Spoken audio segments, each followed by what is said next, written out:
was hood FSU fam.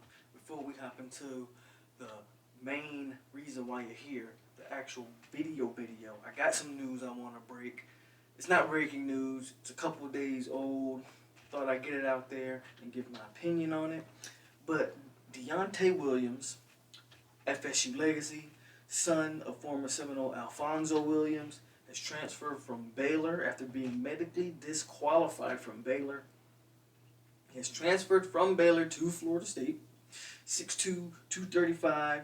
Again, he was medically disqualified. In the interview I read, him and his father chose to medically disqualify. Baylor did not push it onto him, according to his words. Um, he broke his arm in what it was described as a devastating broken arm, which I'm not sure. Maybe he snapped it in two on the upper part. Not too sure, but it's called a devastating broken arm in 2018. My bad, I got a text message. But he claims his arm is 100%. He was a three-star coming out in 2016. He was the 91st overall player in the state of Texas and the 45th best outside linebacker in his class. Pro Football Focus had him as an overall grade of a 75.3, which is actually very, very solid. And he was at 80.7 against the run, which is, again, very solid. As far as what exactly that means for Florida State, what does this particular transfer, for me, I'm not going to sit here and blow smoke up you guys, don't mean too much to me. He ain't an offensive lineman, and that's what we need at this point. Maybe he adds some depth. Personally, coming off a medical DQ, I'm not even sold that he's even going to play or be effective. So it's cool. Norvell gets another transfer in the portal, which is solid. But it ain't a position of need, right? So it's not quarterback and it's not offensive line. So I don't really know how positive to look at it. I mean, it's not negative. You add a body, but if we're gonna sit here and pretend like this is a huge get, it's not. Solid player. He seems like he's a solid player.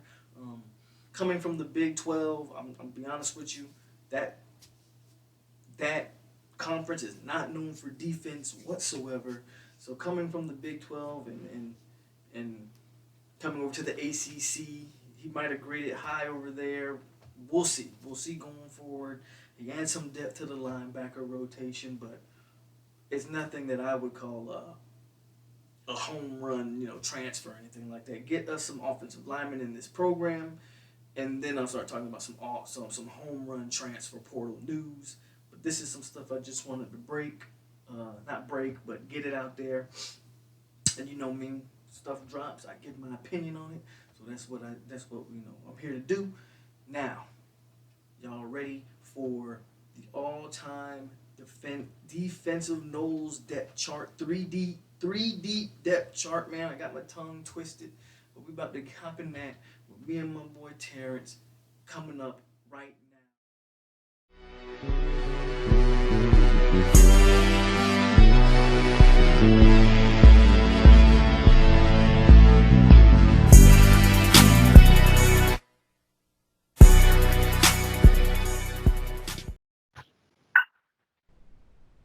All right, let's go, bro.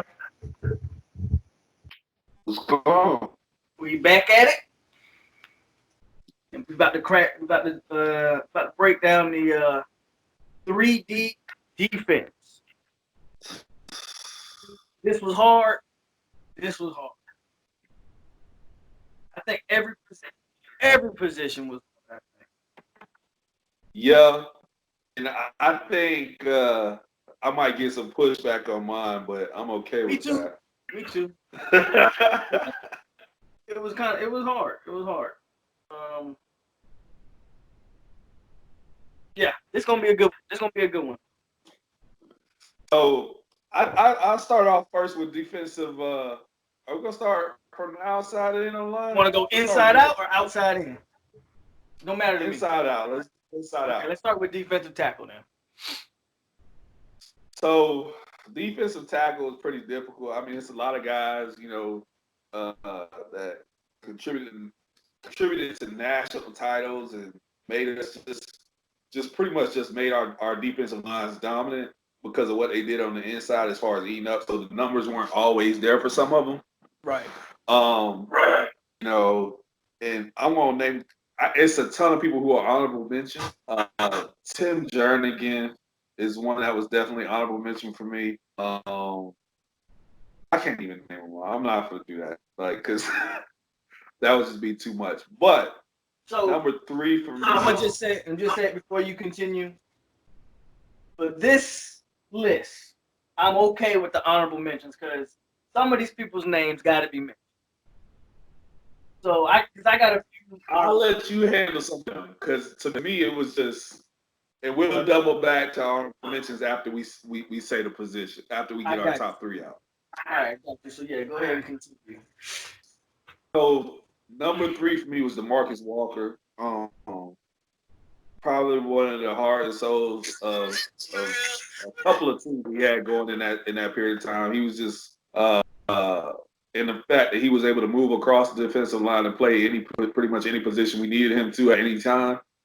Because some might consider him a defensive end, but he played defensive tackle to me. Like he slid inside specifically on passing situations. He got majority of his yeah. Yeah, from defensive tackle. Well, he was most is when they would put him over a guard and he would whoop the guard. Like that's when he was most. Yeah, eat him up. Just eat him up. It wasn't even fair. Yeah. He was still strong enough to handle it. That was the most important part. Number 2 for me is gonna be Ron Simmons. Okay. Some people will consider him number 1 because of, he was always that pillar. He was the guy that you strived to be for so long. In college, he just was amazing, man. He was amazing. Like you go back and you look at his numbers and what he did as a nose guard back then is what he was playing, and it was insane, especially getting to the quarterback. And I think he's probably is he? Yeah, he might be the oldest person on my list. I don't go too far back, but yeah, you can't, but you still can't deny what he did, and he probably be able to. When you look at his skill set and what he did back then, he probably could duplicate that even in today's league in the '90s. He probably would have been able to do the same thing. I don't think his era. He was probably before his time in the way that he used quickness and some strength to really get to the quarterback and make plays in the backfield. Number 1, maybe it's called hometown bias, but I mean the accolades kind of stand next to it. Corey Simon is probably the best defensive tackle that we've ever had. Obviously from South Florida, Pompano Beach, Ely Tigers, but the dude just was dominant and pretty much he was the best defensive tackle in the country probably from his sophomore year on. Yep. And I think I'm not sure if he made All-American twice. He might have. I know for a fact he was an All-American for 1 year. I don't know about 2 years in a row. But he was just head and shoulders above every other defensive tackle that was out right there. And honestly, across the board, like he has an argument. It's probably our best defensive lineman, period. When it comes down to it, just because of what he was able to do on the field, like he was a beast. But that's my 3. It's a solid 3, I think. There's a lot of other guys can throw their name in that hat, but that's my 3 for defensive tackle. All right, cool. So our lists they're similar, a little different. So just before I get into mine, like I said, I got honorable mentions that I gotta mention, and I gotta mention you put DeMarcus Walker. That's cool. I consider him more of a defensive end, but I understand why you put him where you put him. But Darnell Dockett for me is one of my favorite Seminole players ever. But he's not on my list, and the reason I kept him off of my list is because Tim Jernigan in that national championship game was different. He was in the game. Trey Mason couldn't do nothing. They couldn't handle him. Stuff in the run every single time. Tim Jernigan's game against Auburn might have been dominant in that game. It was the only thing that kept them in the game was Jernigan was getting gassed. Yeah. He was running at That it. was He was so tired that game, and the only time they could do anything was when they took him out the game. You know what? That was the out of all he did in that game, sadly, him getting gas was the biggest thing I remember. Because I was like, why is he on the sideline right now? He was on the sideline on one knee, just breathing out of his mouth. Like, get the man some oxygen, something, man. This dude. But when he was put on him back in the game. When he was on the field, it was over with. We didn't have nothing to worry about. And so he was in the backfield every snap. Every snap. And he made my number 3. I just feel like his entire career at Florida State, from the time he stepped foot on campus, he was the best defensive tackle we had on the team. Big time Timmy Jim. Yeah. So I felt that's my number 3. Number 2, I got Corey Simon. For everything that you pretty much said, he was the best part of his winning team. Just flat out dominant. Just he was like what if you were building a defensive tackle, it was like what you would build it as. It wasn't a hole in his game. Right. He was, and went to the pros and was solid. He was more than solid, and then he kind of had some injuries, hurt him later on. But he was one of the better defensive tackles in football for a long time. And then Ron Simmons, and the main reason I went Ron Simmons number 1 was because Ron Simmons was the recruit that when Bobby Bowden got him. Ron Simmons was like, that era is like, I don't know, Jadeveon Clowney. Like, he was the prospect of all prospects. And Bobby landed him. And when Bobby landed that guy, that changed Florida State forever. Took us to our first back-to-back major bowl games, the Orange Bowl twice. Yeah, that changed everything. When Bobby got Ron Simmons, and Ron Simmons lived up to everything, all the hype. Yeah. That was the first time. That was the first big-time national recruit that Bobby was able to get. And, he never looked back after that. So I give Ron Simmons the number 1 spot for me. And it helps that he was an All-American, and I believe he's still the all-time leader in tackles for loss at Florida State. So his play definitely warrants that. Definitely. Like, what all-time? Is he the all-time sacks leader? No, not sacks leader. I think tackles for loss. I think somebody else took that from him. Did they? It was another defensive tackle, I think. I had to look it up, but he held it for like 20, 30 years. But. Yeah, he had it for like 30 years, 34 years. But it was somebody. I think it might have been somebody recently. Okay. But he definitely I can't argue with that. And I mean, like you said, he changed the face of football for Florida State. Like, just what he brought to the table. It wasn't too many other guys doing that at that point in time. That FPSU like you said, he was ahead of his time. Yeah, he was ahead of his time. Easily. But okay, I can deal with those so far. Okay, so we'll go D end then. Honestly, D tackle for me might have been the easiest one, and it wasn't easy, but it was probably out of all of these, I think D tackle was the easiest. But we'll go with defensive end, and I'll start with the defensive end, since you're the defensive tackle. And man, it was so hard.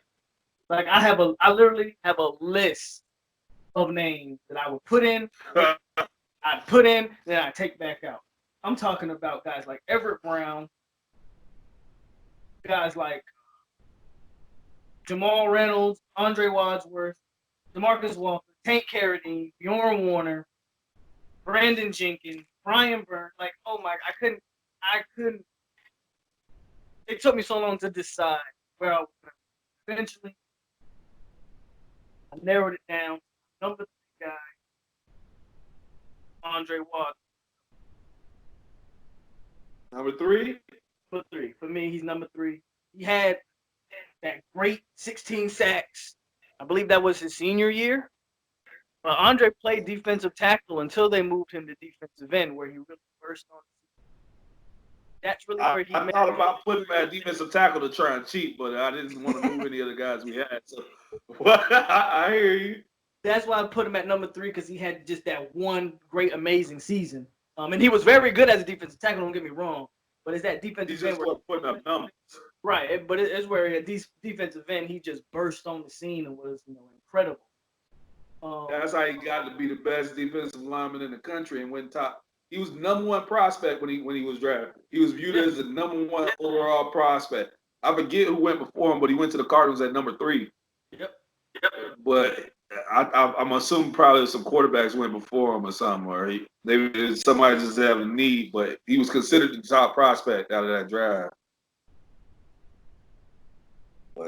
And then that number 3 spot, man, I considered guys like Bjorn Warner. It was ridiculous. I didn't know where to go with it, but I'm going with Wadsworth.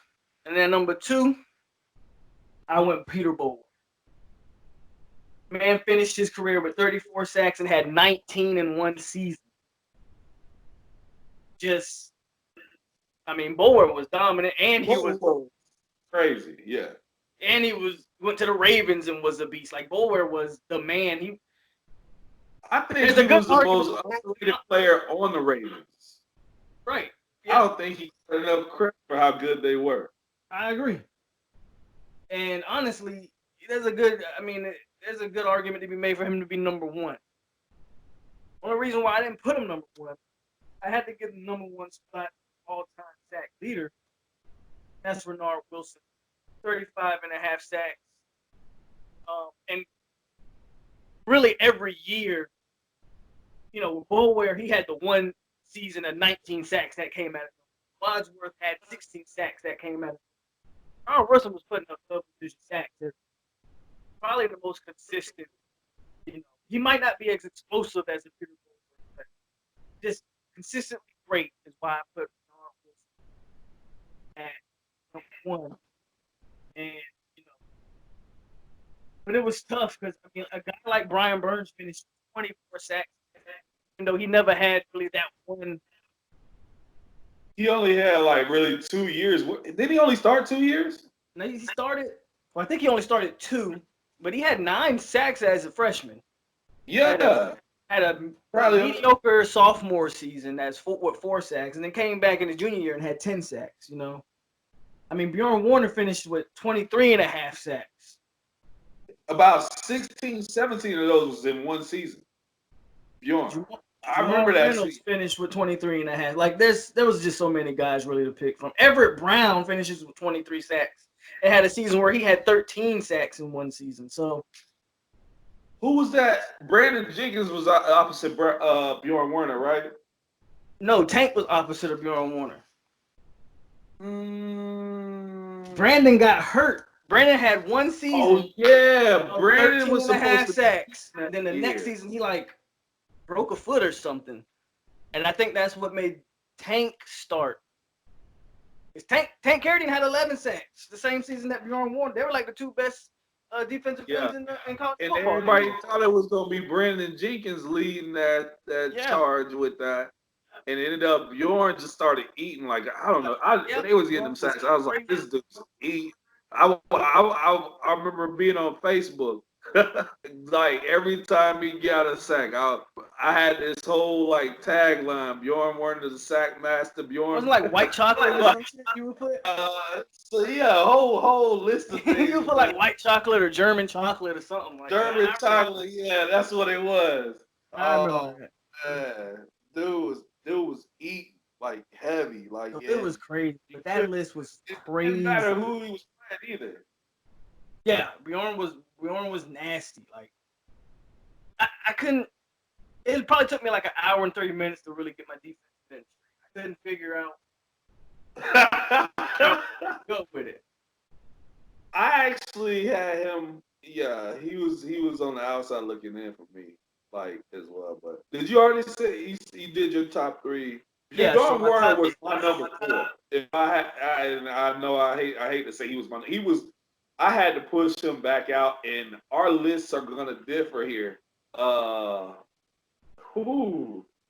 So yeah, it was tough. Like so, just to reiterate, number 1 was Renard Wilson, 2 Peter Boulware, and 3 Andre Wadsworth. But I highly consider Bjorn Warner, Everett Brown. Like it was tough. We had Everett Brown, yeah. So, but yeah, go ahead, me, bro. It's on you. For me, I have to preface this by saying this is where some people might consider that I cheated because Bernard Wilson, although he played with his hand in the dirt pretty often, also was a stand up on the end edge. Outside linebacker and defensive end for FSU has always been blurred because a lot of our defensive ends always went to the NFL and all of a sudden they standing up. And Just that was like Peter Boulware. And that was a mistake. And the only one that really succeeded at that was Boulware. But they did the same thing with Warner. Wilson did well. Wilson did okay. Yeah, yeah. But like Bjorn Warner, the coach drafted him and tried to stand him up and failed. It completely failed. He was like, nah. That's not just like they're doing with DeMarcus Walker. They try to stand DeMarcus Walker I was about to say, just like what the Broncos are trying to do with DeMarcus Walker. A guy that's 6'3", 280, you're trying to stand him up. Like, come on. Let him put his hand in it.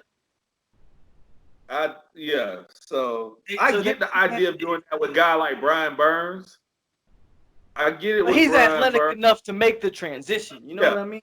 He's like 240 on a good day. Right. Soaking wet. So I get that, but like, what are you doing? Like these dudes, it used to cook my grits, man. They did it with Jamal Reynolds, which brings me to Jamal Reynolds. They've always screwed FSU defensive ends in the pros. They try to stand them up, but I hear you. Which brings me to Jamal Reynolds, my number 3. I consider him too. Jamal Reynolds is my number 3, man. I just remember him growing up as being like, yo, this dude is like just wild. Like, and I personally always consider myself a defensive end. I played the end. My dad played the end. It's a family, pass it down, go get the quarterback. That's your job. Like, and that's what I wanted to do. So I used to watch these guys play, and like I want to be able to do that. That's what I want to do. Jamal Reynolds was that guy for me for a big period of time, like when it mattered most, like what he did in college. He was just so he's my number 3. It was Jamal that sacked Vic like 3 times, right? I think so. He was on his ass. He was on Vic's ass all night. All game. Yeah. And now, Vic didn't break a big run until like the 4th quarter. He broke like a 30-yard run. Man, everybody wants to talk about Vic in that game, and they don't never talk about the FSU beat Vic's ass in that game. They hurt that boy in that game. He didn't. He got tired of running. Exactly. For a while, he was like, all right, well, let me try and throw this ball and get the ball out. Actually, you want to know what, that game? I think we got that we won. That was the one game I can clearly say, it wasn't all just talent that made us win that game. Because the best player on the field probably would have been Vic outside of Peter Ward. There's an argument to be had there, whatever. But Frank Beamer just got out coached. We were ready for Michael Vick, and they were not ready for Peter Ward. Yeah. Yeah, you can say that about the majority of Frank Beamer's career, though. It's sad to say that because, I mean, good coach. He was a good coach. Great coach. But in them big games, yeah, he was constantly out coached. He was Mark Rick from Virginia Tech. I'm just saying, like, he gets you there. He makes some great seasons. Right. What just wasn't going down how we thought it would, But so I said Jamal Reynolds number 3. Andre Wadsworth was, for a lot of the same reason you said, like, dude was just amazing. Like, just could do whatever he wanted to on the field. He could slide in that tackle. And I think for a while he play tackle for the Cardinals for a while. So they slid him outside. I didn't check on his NFL. They switched to 3-4 and they put him at defensive end eventually, but he was still eating. And looked like it wasn't nobody's business. He had a great NFL career, but even in college, like, he was just otherworldly for us. And Bullware at number 1. I mean, you pretty much said why you had him at number 2. Yeah, he could easily been number 1. I really thought about it. Yeah, I mean, you said why he could have been number 2, and I completely agree. All the reasonings you said behind where he was at, but he's number 1 for those same reasons for me. Like, he was just a dominant force. And I'm trying to think, who was that linebacking? Who was that complete linebacking core? You remember? When Peter was there? When Peter was there? Who was there with Peter? When he had the 19 sacks? Yeah, I can't think. It was somebody else there. I'd have to look it up. I don't know. I think it might have been Sam Coward. Sam Coward? I think. That was Coward. Yeah. I think Sam came after Marvin Jones and Derek Brooks. I don't know. I'd have to look it up. Who knows? I know that period of time where, like, we had, like, because he was the edge, but, like, he set the edge. So what the linebackers ate those years. Like, our defensive line, period, allowed our linebackers to eat during that time period, which is why I wonder and maybe I'm getting off track here, but I wonder why our linebackers aren't better now with how good our defensive tackles have been as of late. We've had some nasty defensive tackles. DeMarcus Christmas was nasty. Tim Jernigan back in you talk about DeMarcus Walker, you talk about Marvin Wilson, you talk about what the 3 guys we got right now. Corey Durden, DeMarcus, like, our defensive line, Corey Durden, Corey Durden, Marvin Wilson, and Robert Cooper. Yeah. People talking about all 3 of them are top 10 as far as defensive linemen. ESPN put that out. Marv is like number 1. I think Durden was like in the top 5, and Coop came in at 10. But if you want to talk about the recent problems with the linebackers, I would go with coaching 1, and 2, I think some of them just weren't good football players. Like D Jax, to me, just wasn't a good football player. Like, I don't care what you say. He cared more about, I don't know, he cared more about getting a hit and then want to talk shit instead of actually playing the game. Like, I think it's a shame we got to play Woodby at linebacker, man. It's shameful that Woodby got to. Should have never been moved to linebacker to begin with. It's a shame that he's playing linebacker, man. I don't know what's going on with that. I hope to God that What I'm Norvell hearing figures it out. safety this year. Please, please, please, for that man's career's sake. He has the talent, man. I agree. But Linebackers just weren't coached up, and some of them just weren't good. the Callens plays over his skill set. Callan, again, here's a kid who was smart. He knew how to play, but you can't play linebacker at the D1 level and you're 5'10", 200 pounds. I'm sorry, you just can't.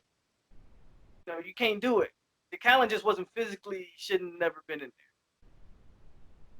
He was a legacy kid, but he gives the best effort out of any linebacker we got. He's smart. He know how to play. He know where to be at. He's usually in the right position, but again, he's not physically there to make the plays. So, yeah. All right. So I guess we move on to outside linebacker. Yeah, I guess that's a good segue. That's a good segue to linebacker. I'll let you go first. We go outside first, I guess. It's a lot of guys. I mean, and some of them I don't remember their position sometimes, man. Like, or if they were outside or inside or what. Like, guys that I used to really like. Tommy Polly was one of my favorites. He was like, dude was like just an amazing linebacker. Like, to me, his length was just different. His length allowed him to make a lot of plays. I remember Kingdom Pope. What he wasn't my favorite guy, but I just remember him. He's not an honorable mention. He's just being mentioned. I got you. But number 3 for outside linebacker. And this is why, like I said, I get a little bit sketch on this on what they played because part of me remembers this guy playing middle at some point, but I know he used to rush the passer as well. Sam Cowher is my number 3 at outside linebacker. I mean, if you go back and you look at his numbers, he had years. His numbers were always there. Had a great NFL career. He was probably one of the most all-around solid players, like at outside linebacker, that I just couldn't leave off the list, to be honest. Which brings me to number 2 because Raynard Wilson was the same thing. Now, whether he was defensive end or outside linebacker, that's always going to be debated because of what happened in the NFL and, him playing outside linebacker. But that's what I remembered him as an outside linebacker. And he's okay. I mean, he's consistent. He was a consensus All-American, too. Now, whether that was as a defensive end or outside linebacker, he was consensus. So first team All-American. So it was impossible to leave him off the defensive end and outside linebacker list because of that. And to be honest, I think, and I'll be completely honest and forthright with this. I think because I did a defensive end list first, I saw opportunity to leave him at outside linebacker because I like more defensive ends than I like outside linebackers. And a lot of our outside linebackers had that same role of rushing the passer in situations, depending upon what defense we had.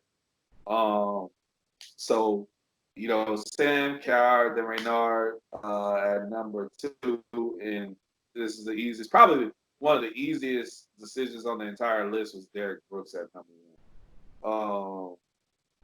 It's him being the number 1 at his position. I don't. And he is the easiest number 1 choice for me. Really? Like at any position, he was. I know.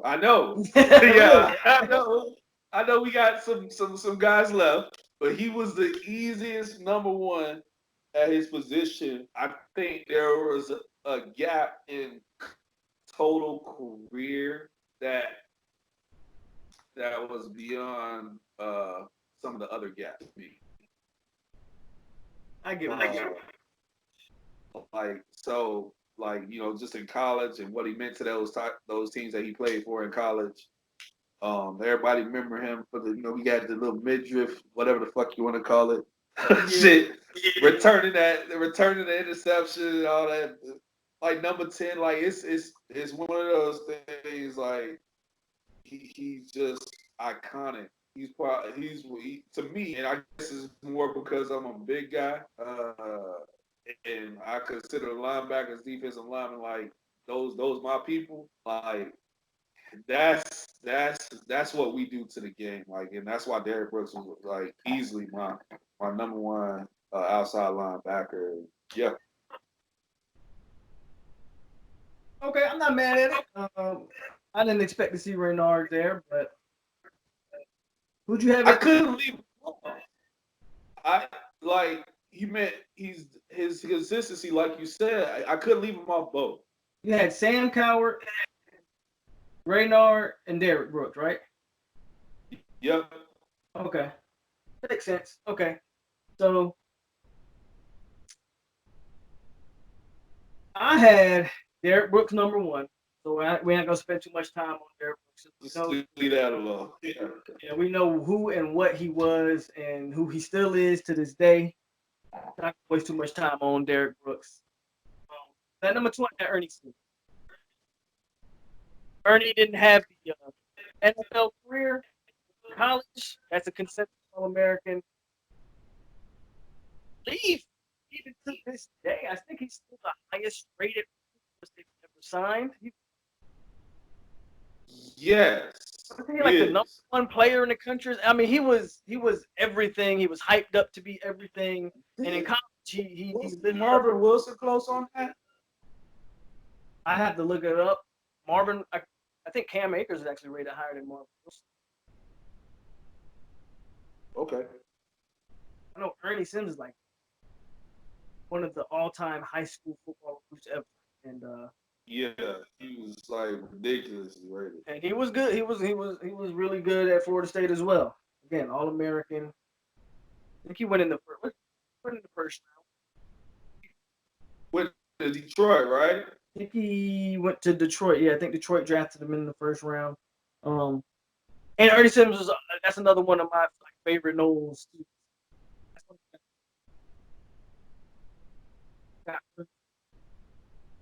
And then at number 3, me, I looked at Tommy Polly and I said, that's interesting. I went ahead. Oh, I hear you right there. I said at number 3, I looked at, you mentioned Tommy Polly, and I looked at him and I go, that's an interesting choice. But I ended up going with Telvin Smith. I felt like his leadership, the type of player he was invaluable to that team. Okay.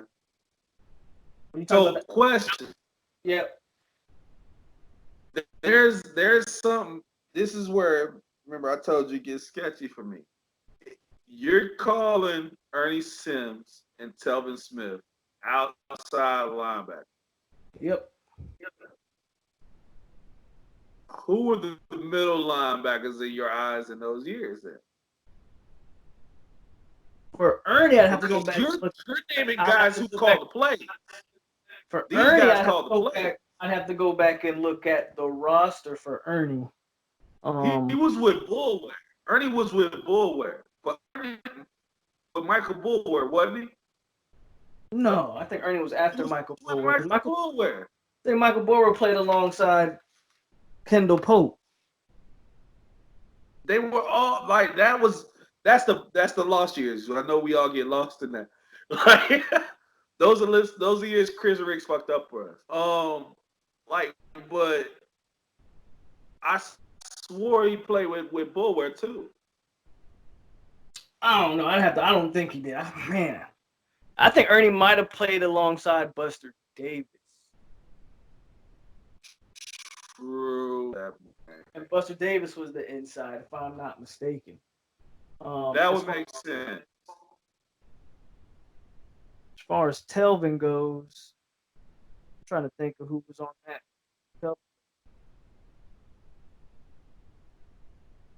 They called the plays though. And I can't remember who Telvin played alongside of. I have to let me go look at that roster real quick. Now you got me. And I know sometimes, and that's where Telvin, the argument with Telvin comes like, oh well, sometimes he rushed the passes, like on specific packages, he was a pass rusher. I remember that. But Matthew Thomas played with Telvin. really, Terrance Smith.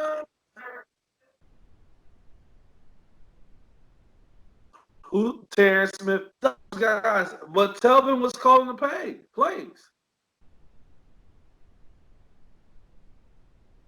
If you look at where, and the thing is, if you ever go back and look at the tape of where these boys lined up, they was lining up over the defensive tackle. You might be right on Telvin, but I've always, just from Telvin's build, he's not an inside backer. But he's not. Maybe he did play it. I've always looked at him as an outside guy, so that's where he's always been that's what a weak side back. NFL, like it was perfect. He's good in coverage. Like right. he's good against the run. He can set an edge. Like his length was like I said about Tommy Pauly. Telvin Smith's length to me made him like so versatile. Yeah, like Tommy was honestly, he could have dropped if he could have got a little bit if he was a little bit faster and dropped maybe like 15 pounds. He could have played safety if he wanted to. Like he was to me he was that talented. Like I just but Telvin, yeah, okay. So that's just how I get what you're saying, and at the time I didn't even think about it. But I've always viewed Telvin as an outside guy. Ernie, I'm almost positive Ernie Sims played alongside Buster Davis. Almost positive. And Buster Davis was our inside backer at that time. Yeah, Buster, yeah. But I remember him moving inside when I think because Bulwer was there at one point. I think he moved inside when Bulwer was there. Because he called the plays. When Posey wasn't there, he called plays. And not Posey, I'm sorry, Davis, my bad. He said Buster Posey. But baseball. That's another Noles list.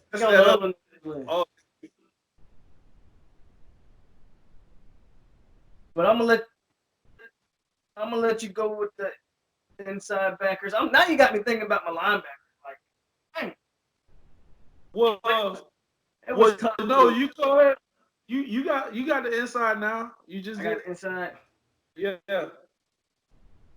You go ahead. For the inside linebackers, man, that was another group that was just tough. And again, I wanted to really limit it to what you accomplished in college. So at number 3, I had to put Paul McGowan because of all these linebackers, I'm pretty sure he's the only Buckus Award winner. So you can't win the nation's top prize for linebackers and not be on the list. He won that. Yeah, he won that. When? What year? 80 something? Hold on, I'll tell you. But I know he won it. I think he's the only linebacker he won it. I know. I remember that.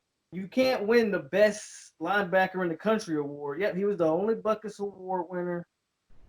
Won it in 87.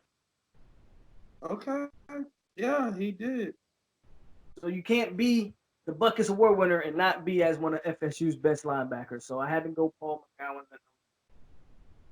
If he didn't win that award, he's probably not on the list. You can't discredit you can't discredit it. Technically, he could have been a fullback. Yeah, he played. That's what he was. He was a linebacker / fullback. At number 2, I got Sam Coward. Definitely was not. He definitely was going to be on the list. But I know you had him as your outside guy. I thought Sam took over for Marvin Jones after Marvin Jones left, if I wasn't mistaken. But he played outside at one point. He slid inside. That's why, like, cause he was if all right, I gotta check the numbers again. But I remember him having some nice sack numbers. So as an outside guy, I had Sam as my number 2 backer inside, and then of course, we always talk about Derrick Brooks, but again, I think if you're just strictly looking at college, Marvin Jones is probably the best linebacker that ever even played at Florida State. I think that's what a 2-time consensus All-American. Like if Derrick Brooks is number 1, then Marvin Jones is like 1B or 1A or whatever you want to call it, because those two together were incredible. So, okay. So, all right. I can see the thing is, and like I said, the linebacker position is kind of skewed for me. Like it's blurry because different years they had different roles and people moved all around. Like and that happens a lot in college because obviously Marvin Jones is number 1, right? But at middle linebacker, I got 2 of your guys from outside linebacker. Ernie and Telvin. Ernie and Telvin, man. Yeah. Number 2 and Telvin's number 3. Like, to me, it's because they call plays. If I know this guy's calling plays, but Buster Davis called plays while he was there, but there was a period of time Ernie called plays. This is my guy who the plays coming. He's wearing that helmet. He's directing my defense. Yeah. And they were both those guys. Telvin for sure was that guy. Because now that you mentioned it, I can't even think of. I don't know who the other linebacker was. He made it to the NFL. We just can't think of him right now. No, he was. I know we had Christian Jones, but they like to put Christian Jones' hands in. They used to put him. Christian Jones, yeah, he rushed the passer. Yeah, he used to rush the passer, so it's like you probably right on Telvin. But Telvin did it as well sometimes because they ran like that different front, like where it was like 3 big guys and then 1 edge rusher. Yeah, like we had that kind of front at one point, and they switched it up. Reggie Northrop was there, Terrance Smith, Matthew Thomas. All right. Yeah, bro, he was calling the plays. Matthew Thomas, you can say Matthew Thomas was the middle linebacker, but he was a freshman. Yeah, I don't even think Matthew Thomas played much that year either. Yeah, he didn't play much. I mean, maybe Terrance, but I mean, Telvin was the guy. He was the leader of that, and it's so crazy to say he was the leader of that defense, but he might have been. There were guys on that defense that could have been the leader, but it was on that defense. It was Telvin's defense and Joyner's defense. That's it. But it's crazy because you see the leaders that came up after. If you look at that roster, that 2013 roster, you see the leaders that came up after, like, Terrance Brooks was on that defense too. Yeah, he I was. consider him one of the leaders. Terrance Brooks, Darby wasn't really the leader, but Joyner, Ramsey grew into a leader too. He was more of an emotional leader though. Like, then you go Mario Edwards was on that team. Timmy Jernigan was on that team. Like, Marcus Walker was on that team and he grew into he ended up leader. So it was a lot. What happened? So he ended up growing into a pretty good leader, yeah. Yeah. So I mean, it was DeMarcus Walker. To me, his leadership was probably his best quality. Everybody on it, even when we were that year when that second year when second year. So he was really the leader because everybody left. I took him as more of a leader than Jalen Ramsey. Like That second year, yeah. pushed the yeah, and he was only a sophomore or something like that. Yeah. So for me, like yeah. So yeah, my middle linebackers are a little bit different from yours because we really pretty much almost switched some of them. You had Yeah, we Cal pretty much at got the exact same people except for one guy, and we just switched positions. third lines, man. But I mean, we got a real good idea. There were some very talented linebackers. Just period. I mean, Buster Davis is one of my favorite guys too. I mean, Lawrence Timmons. I consider Lawrence Timmons at that Lawrence inside. Timmons, Vince Williams, like Yeah, what was Vince Williams? What was Vince Williams to you? He's an inside backer. When Vince was there, he was the leader of that line backing core. He was an inside backer. And then I remember how they moved Michael Boulware to safety when he went to the league. But I saw that coming. He was undersized. He was kind of like the Calvin. I mean, I thought about Nigel Bradley. Yeah. When I really think about it, the Calvin Brooks career could mirror Michael Boulware. Think about it. He came in his brother's shadow. Hell no. Why not? Michael Boulware was a better. He was undersized, but he wasn't 5'10", 200 pounds undersized. Boulware was still big enough to play the position and be very good college player.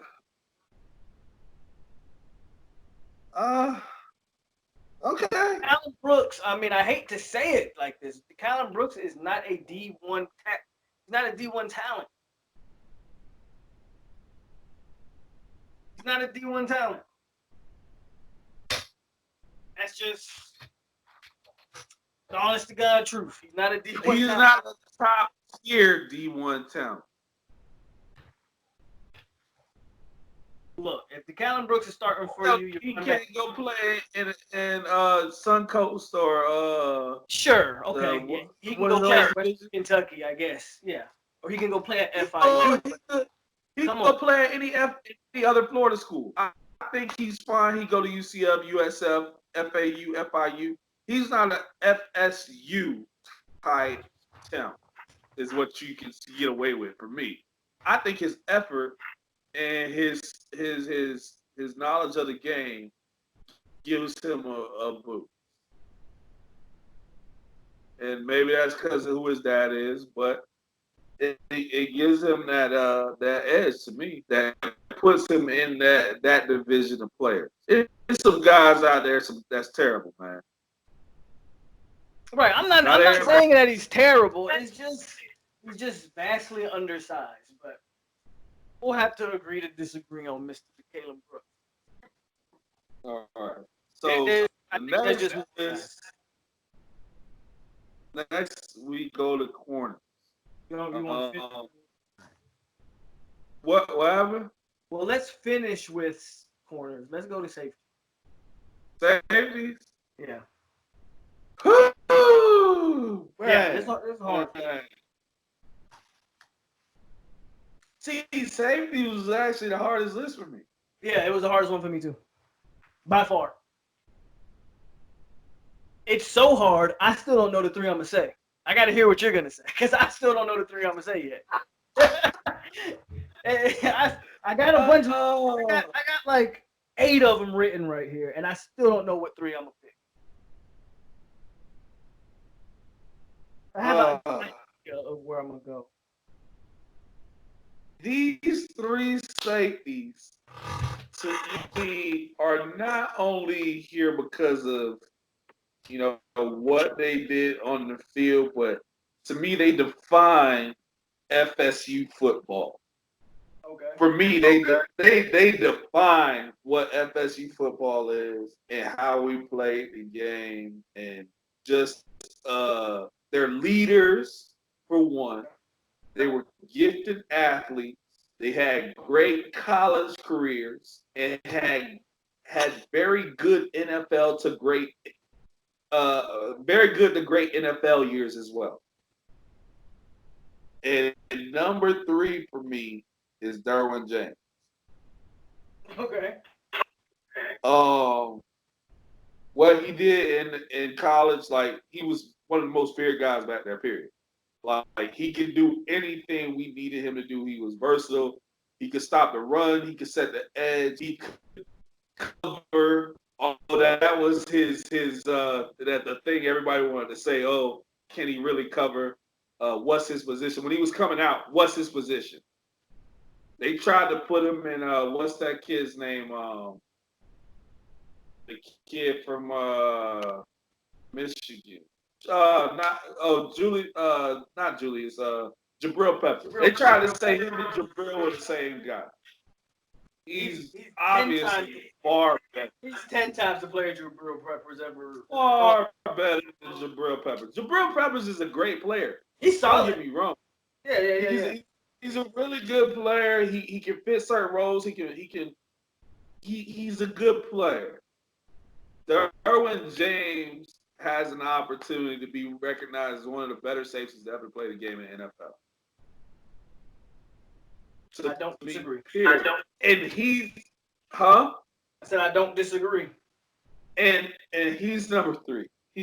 But he's number 3 for me. Just because he's for all those reasons, he's number 3 somehow for me.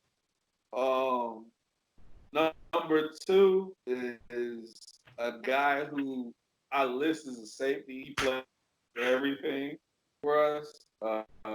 Star, corner. I think he played corner as like a sophomore or something like that. Was it field corner? Huh? Jalen? No. Who you about to say? Joyner? Joyner. Okay. LaMarcus Joyner is my number 2. And he was his leadership for the teams that we had, and his playmaking ability. The fact that he was by far the most undersized guy, like his size does not scare you. Like you're not worried about him making plays because of how big he is. He was effort, speed, and skill. But see, Joyner's one of those guys who's small, but he's not small. He's short. He's stocky. But he you know, if you see the size of his arms, Joyner's not a small dude. But you're right. He's 5'10",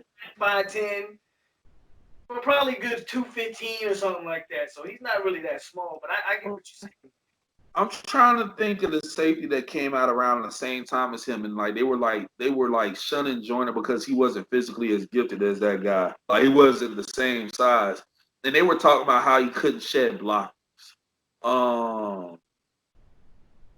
They were saying, "Oh well, I don't know if he can shed blockers and stuff, and this and that." And then I went back. You look at the Clemson tape, and my dog was in there. He was in there. If you want to talk about Joyner's strength, go watch the Auburn tape. Nick Marshall's they're doing a read option. Nick Marshall pulls the ball out to run.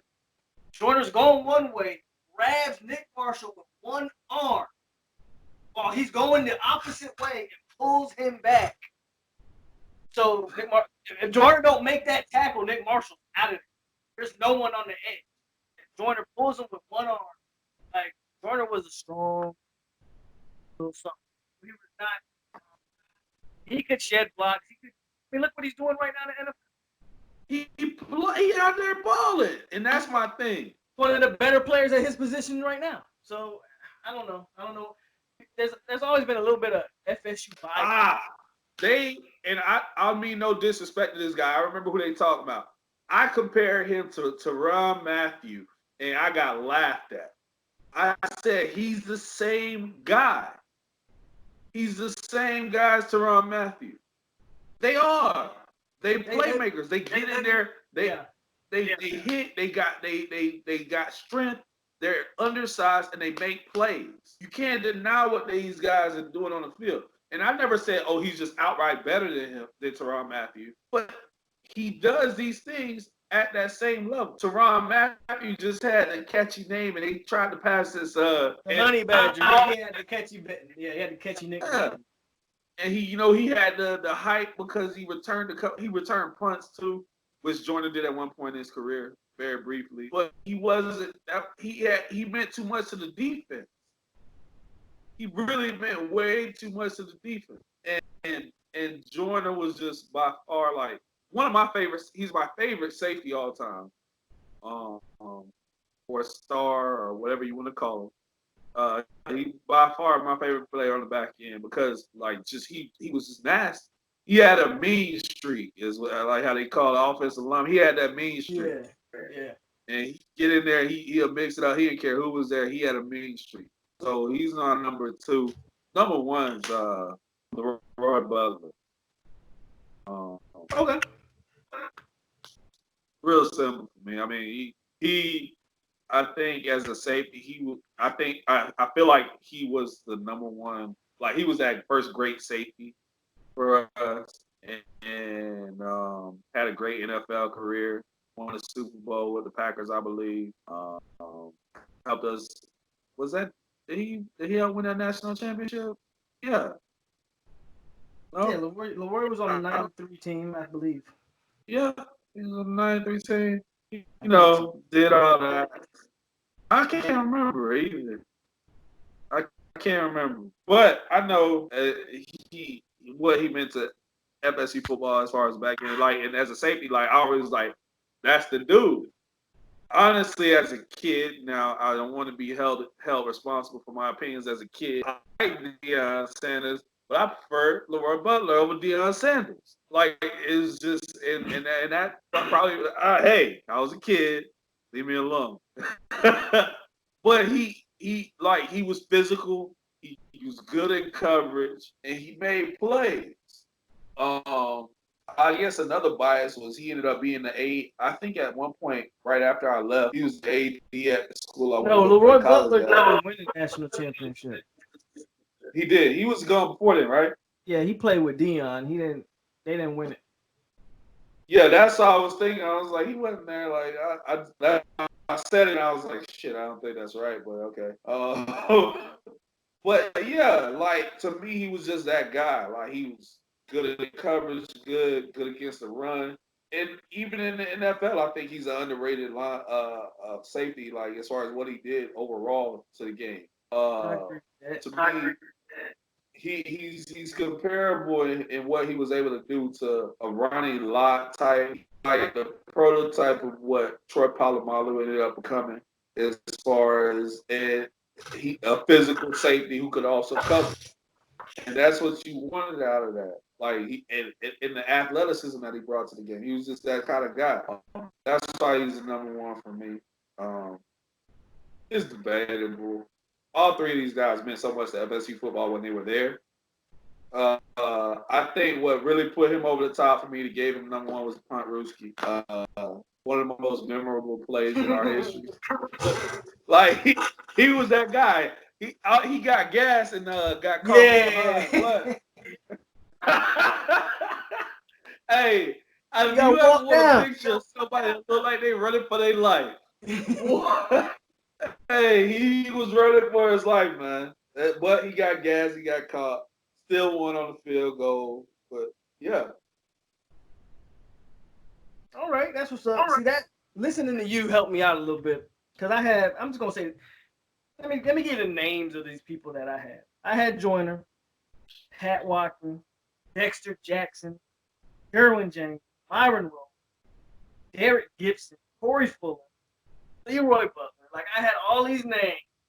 I couldn't figure out who to put where and where to put.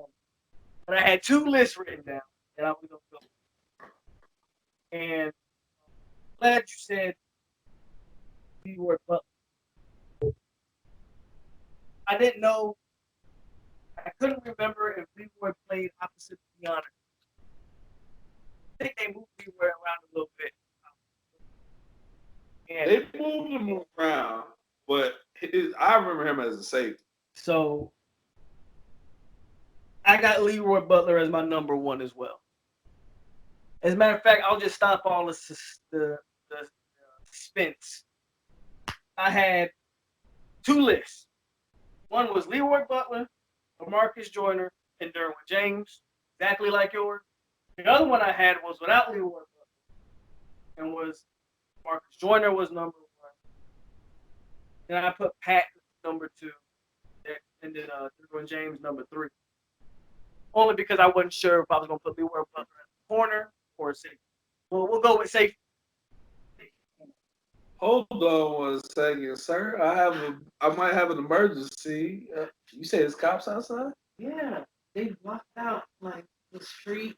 You can't come into the gate past the garage. Okay. You can't walk the dog. They were like, "Oh, turn around." Keep on the balcony. They're like, "Oh man, go back inside. It's for your own safety." And I was like, "What Okay, the fuck?" apparently I can't leave my complex right now. I guess. Yeah. And then so I don't even know if we can leave out the back here. Well, these are the times we live in now. Apparently I can't leave my complex. Something's going on here, but okay. I'll be done just a little bit. That's crazy. Yeah. Sorry for that interruption, but I mean that's kind of important. My girlfriend just came back and told me we can't leave our complex right now for some reason. I live in downtown Dallas, and obviously we live in a day and age where coronavirus kind of rules what's going on. So I hope that's not the issue, but yeah, let's get back to I like they that. might be looking for somebody. I hope that's what it is. Isn't it crazy that I hope that they're just looking for somebody? Yeah. I hope they're just looking for a random gunman or something. That's and kinda what not it just quarantining our entire complex. That's crazy. That's the thing I worry about. But the other list you said had Pat Watkins at number 2. Right. So I had the other list. I had Joyner 1, Pat 2, and Derwin 3. And again, only because I wasn't sure if it was Leroy Butler or one corner or safety. And I know they moved him a lot, but all of these He was everything we needed him to be, man. yeah, Special all these teams. moved around a lot. So we'll go with the I original. think he returned punts at one point. I think he did too. That's what I'm saying. Like all of these guys were so versatile. Like you said, man, I think pound for pound, had Derwin not got hurt his sophomore season, pound for pound is probably talented defensive back. Just look at his size, speed, and his Derwin James. Just the most. You said defensive back. Yeah, I know. Is that what you said? I know that's it. Pound for pound, most talented. The dude 6'3", back. 220. He could have played linebacker. So I mean, And you remember the questions about him coming out of college, man? Oh, is he really? Can he cover? Can he play safety? Can he cover in zone? Is he big enough to, slide into a linebacker spot? I was like, linebacker? he can't. Then he came out the same year as Jamal Adams, right? Yes, I believe so. They're the same age. I know that much. Yeah. Nah, I think Adams came out a year after. I thought he came out the Because same he year. got, I feel like he got comparisons to Derwin. I could be wrong.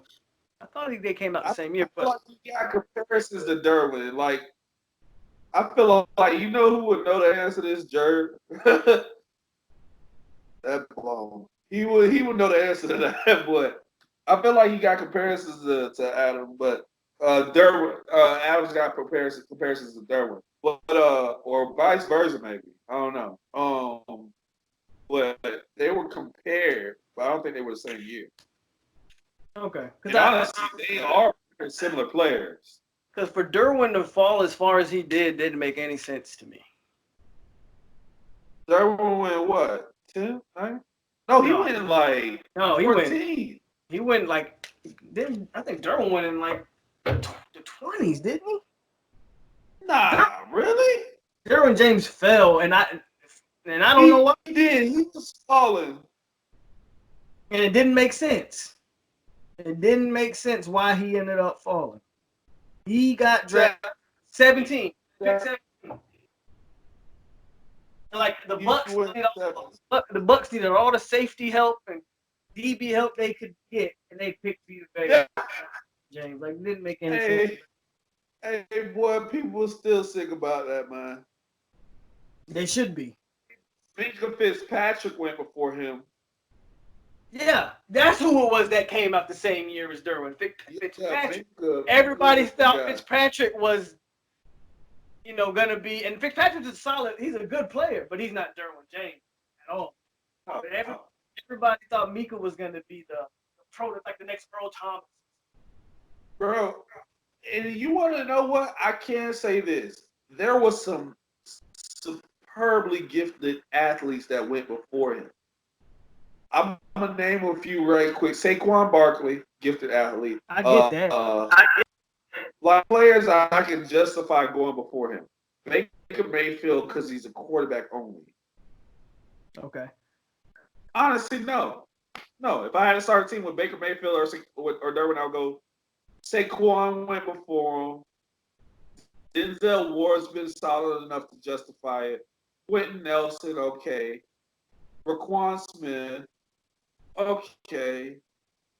But when you get to guys like Vita Vea, Deron Payne, Marcus Davenport, Colt Miller, like what? I don't care if you have a safety. That guy, he's the guy that changes the game. Like,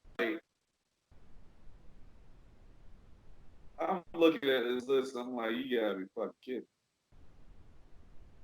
I know I was sitting there hoping, wishing, and dreaming. I mean, if you're the Broncos, if you're the Broncos, do you really, seeing what you see now, do you still take Bradley Chubb over Derwin James? Hell no. Exactly. That's my, like, come on. Having the same issue as last time, man. I gotta go grab my charger. Give me a minute so we can finish up this list. I got you, homie.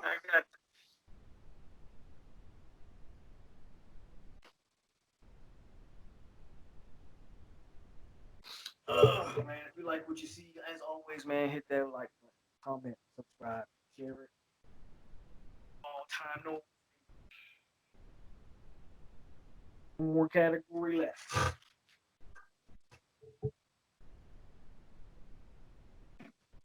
All right.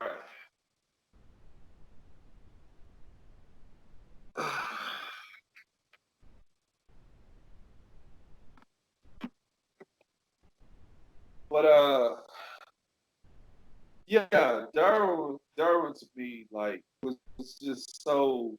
It was too many questions for a guy that was way too good, man. And his combine was nasty too. So we'll finish up with the corners. You went first on safeties, right? I don't know. It don't matter. I think the corners list for me, I can't argue. There's nobody I can take off my corners list no matter what you say. So you go first. Okay. Only problem I had with the corners was that third guy. I didn't know who I wanted. Really? Yeah. I thought the top two were pretty easy. It was really just the third guy that I was like, there's a little bit of a question. Keon number one, obviously. Prime time. Really, Dion? No, I'm joking. The GOAT. Then I got T-Buck too. T-Buck had just as good a career. If T-Buck had a career stacks up with Dion's, quite frankly. T-Buck is if he had the flash. Right. If We're Deion talking about Sanders isn't, T-Buck. yeah, if Deion isn't prime time, then T-Buck's your number one corner. You know. Yeah. T-Buck's the number one corner for a lot of teams. Mm-hmm. And there's a lot of college teams you can go to, look at their roster like, I'll take T-Buck over. And that includes both of our rivals. Yeah. That includes UM. You can't give me a corner better than T-Buck on FS. I'm sorry, on UM or UF. A corner. For all of the for all of the positions UM can claim, I think corner actually might be like their weakest position. Florida claims to be DBU. But they're DBU. You know. Well, Florida claims to be DBU. I don't know what the hell they think. Florida claims to be DBU. Ohio State claims to be DBU. LSU claims to be DBU. UM. We got a claim to it too. You look at this list of people. You want to talk about the 6 best players come out of at 3 best players at corner and 3 best players at safety to come out of a college, and FSU has a claim to it. Yeah. You talk about what's at the top, and then we still put players that aren't top tier in the league. I think we could go out. We could the top 5 DBs. Like if you would have named the top 5 DBs from any team in the league right now, FSU stacks up with anybody. Yeah, because all of Florida's DBs are getting cut or don't even have a job anymore. They ain't even in the league. It's hot garbage. And I don't think the Hurricanes have had a DB drafted in I don't know how long. I think they have somebody drafted, right? Cornell went like number 6th round. I mean, not number 6, but 6th round. He came to FSU. Not FSU. Oh shit, man, this drink getting to me. He came to Carolina. Carolina, man. Cornell went. That was the last guy I remember. Yeah, they don't have a. But they still DBU, and they running back U. Name a running back out there right now. If we were talking 2000 through 2010, they have a claim to running back you for sure. Yeah. They had some ballers. That's done with now. But my third guy is I went with Ramsey for my third guy. Ramsey's my third corner. I couldn't put anybody above Jalen Ramsey. Well, they say Dexter was a corner too. He played corner at some points, and I know you listened to him as safety. Yeah, I had him as a safety. I mean, because they moved him around just like they moved other guys around. They moved Ramsey around. Yeah. Could you really call Ramsey just a corner? Because he played star for like 2 years. He started corner. I remember he starts his freshman year as a safety. Yeah. Then he played corner sophomore year. And I feel like his junior year, which is he only played 3 years, right? Yeah. His junior year, he was star. Yeah. Because it was PJ. His freshman year, it was PJ, Jalen, and Darby, right? The freshman year was at the corner position was PJ and Darby, yeah. And then he played safety, and LaMarcus was star. He played safety alongside Terrance Brooks, and Joyner was a star. That is nasty, man. That is crazy to think about. Like them dudes, that's nasty. But I couldn't think of really nobody. I mean, like a guy like Xavier Rhodes had a good career. I don't think it was Jalen Ramsey. Patrick Robinson had a good career. Brian McFadden, who was more of a safety. Tay Cody, Samari Roll. Roll, yeah, I know. Yeah. So, Yeah, and the thing is, I'm listening to all those guys. My list is exactly the same. I mean, Deion Sanders is probably the greatest corner to ever play the game. Yep. And D Buck at college career, and honestly, he had a great NFL I'm about to career say too. T-Buck's NFL career is vastly His underrated. career, like, how many people wouldn't take that? His NFL career is vastly underrated. So you look at those T-Buck two. finished his NFL career with I think like 50 interceptions. How you are? That's more than Deion, ain't it? How many corners can say that? He finished his That's NFL more than career with Deion. 50 interceptions. That's more than Deion. It's crazy. Like people, I don't know why people sleep on T-Buck like that. That's wild. I gotta look at that list. Think about how guys Deion like finished Paul. his career. No, Deion finished his career with 53 interceptions. Oh, okay. But I mean, 50 to 53. Come on, that's T-Buck's right there, man. This 81 interceptions by Paul Cross, man. I always call that in the question. And the 79 by Emlyn Tunnel, like the guy who I started to recognize on this list when I look at it is Rod Woodson. I like the guy Night Train Lane. I like him, but the 68 interceptions. Who was really throwing the ball back then? Like leading passers was throwing Jameis numbers out there. Jameis NFL numbers. They was throwing Jameis NFL numbers out there. They was throwing just as many interceptions as they was touchdowns. So we really gonna count all these like they was doing Terry Bradshaw stuff out there. So when I look at Paul Cross, Emlyn Tunnel, and Night Train Lane, I'm like, Ken Riley, I kind of respect what he did because he did it over 3 decades. And then Charles Woodson. So Rod Woodson, to me, when I look at it, Rod Woodson is my all-time interceptions leader. But yeah, I guess, Terrell Buckley, he had 50. The Deion's, like, their careers look like they're just mirrored, bro. Like, you got to remember with Deion's numbers are kind of skewed anyway, because how many times do people just decide, I'm not even going to throw that way? True. Like, it's like, like, no, I'll take my chances somewhere else. I'm not even doing it. Like, yeah, I'm going to pass on that. Like, no reason to do that. But Terrell Buckley, like, he was just consistently great. Yeah. You can't even say just consistently good. He's consistently great. What he meant to Green Bay and, got Green Bay, Miami, Denver, New England. New England, it's interesting. Some interesting team, man, but the dude was just honestly, if it wasn't for a name, bro, he's our number one corner.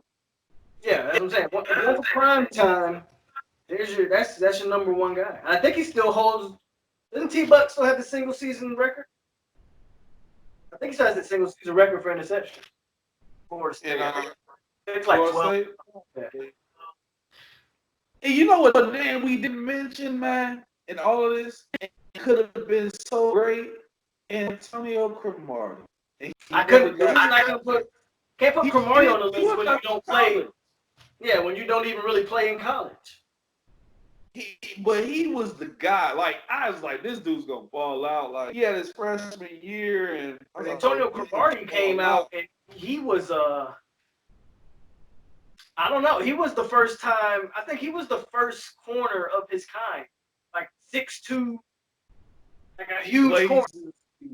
He was a huge corner. It was fast and athletic, and he kind of set the bar of what the corners were going to eventually. He was what Xavier Rose was for us. Right. Jalen, like he was. honestly, if he had played on a team like what Jalen did, he could have done the things that Jalen did.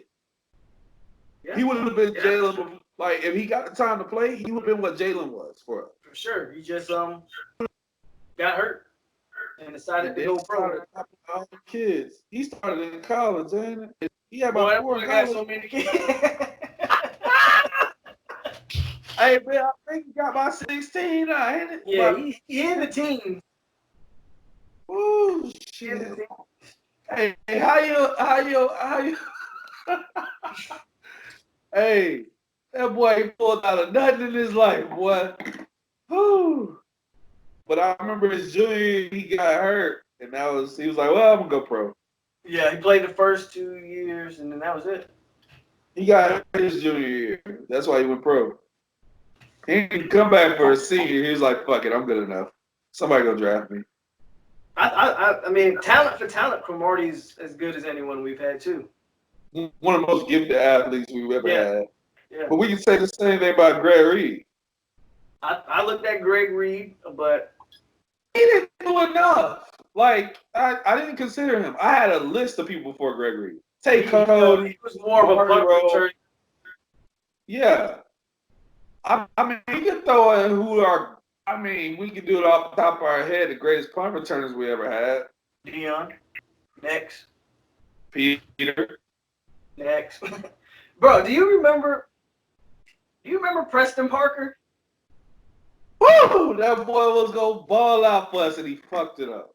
Man, they used to try to use He him was like supposed to be Peter Ward. Yeah, I just about to say that. They used to try to use him like they used Peter Ward back then, and that's one of them lost year players, man. I used to like watching Preston Parker too. Like I used to like watching Preston Parker. I remember watching Dakota Watson. I love Dakota, man. It's crazy Cameron how Wembley. You know what? I looked at him for my list. I had to go look at his. I looked at him for my list. I was like, yeah, you're not impressive enough. But he balled out. It's crazy. We put out NFL players in those years, bro. Yep. We had to tell. Bobby's skills were fading as a coach. Bobby's skills were fading, and he refused to get rid of his son. You want me to be real? He refused to start a black quarterback. That's what his problem was. We had guys who, I hate to say it this way, I wonder sometimes about it. I like Bobby, and I would never call Bobby a racist. I just find it hard to believe that your first Heisman Trophy winner is a black quarterback. Why would you still have reservations? He didn't want to start Charlie, bruh. But Charlie got him that chip. He didn't want to. It was just so obvious that Charlie was better. He was like, I can't take him. I can't not. It really was that type of situation. It was like when Doug Williams went to the Super Bowl. It was like, as a matter of fact, wasn't this around the same time? What are you talking about? When Doug won the Super Bowl for the Redskins? I think that was like 91. I mean, there was a breakthrough happening. And Charlie Ward was head and shoulders better than what was that guy name? Was it Dan Kendrick? Doug Williams won the Super Bowl in the 80s. Charlie Ward was 90s. What? I think Dan Kendrick it wasn't Thad Busby. Was it that? But that used to be that dude, but I think it was like Dan Kendrick or somebody else was there, and he just wasn't doing it. Dan Kendrick should have been a fullback to begin with, but they kept trying to give him a shot at quarterback, and I fucking hated it. Yeah, I think Bobby used to make me cry as a child, bro. I used to cry over FSU, man. I won't go as far as saying Bobby wouldn't start a black quarterback, but Bobby, he put it in his son's hand. Who was Jeff Bowden at the time? Was it Terry? No, I think it was Jeff Bowden was the offensive coordinator. Jeff Star Adrian McPherson and Xavier Lee. And he was just bad. And like Mickey was still doing his thing on defense. Year in and year out. That defense was still balling. But our offense couldn't do a damn thing.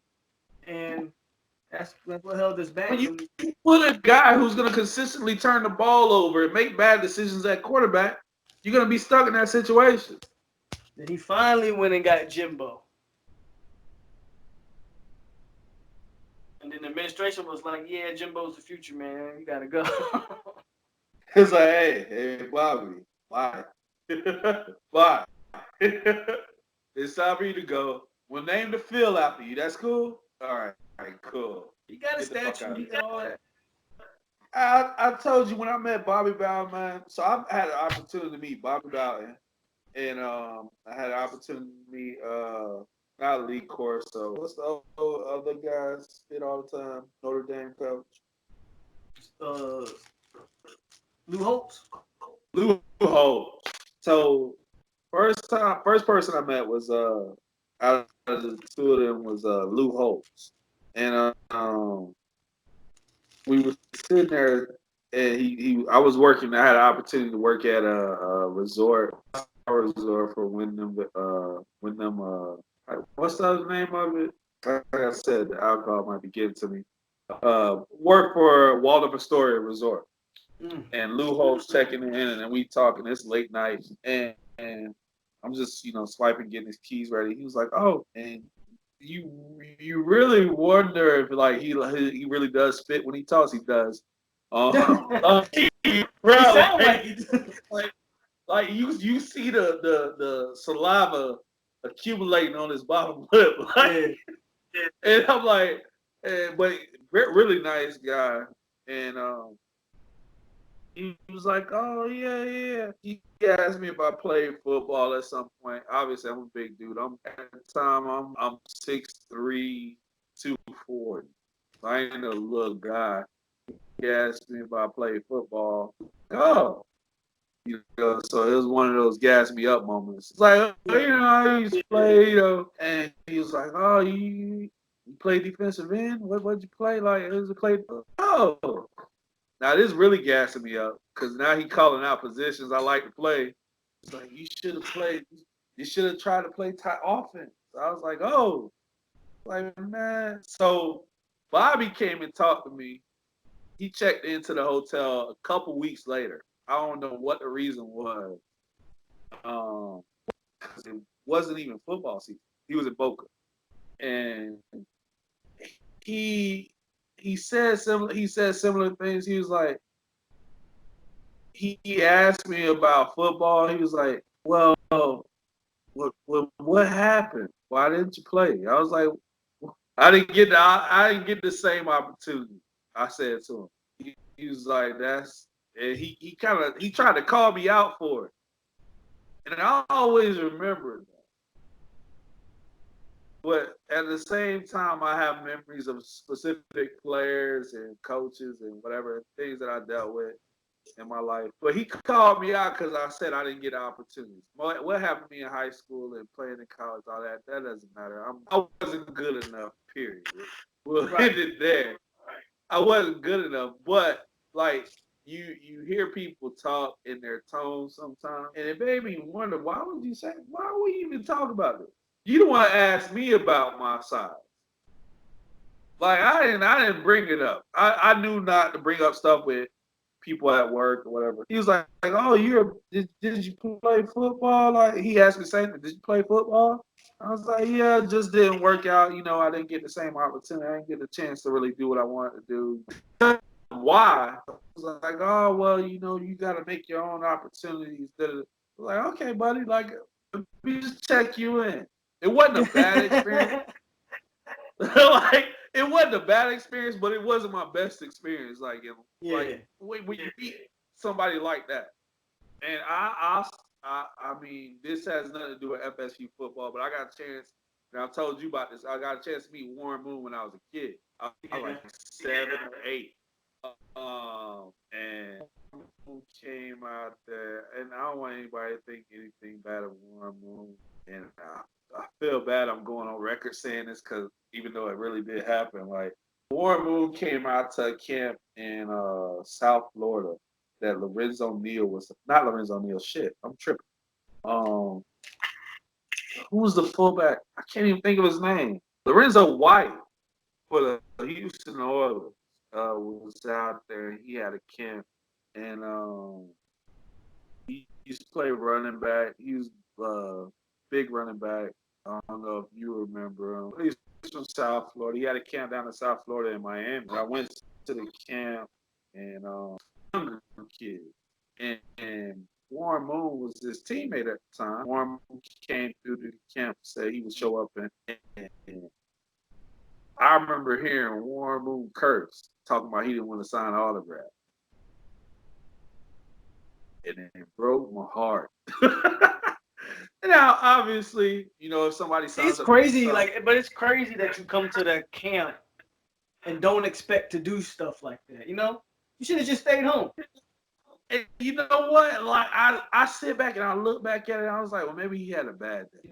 Or maybe he was just in town and he was trying to help a teammate out and he was something in particular. He just wanted to show face or whatever.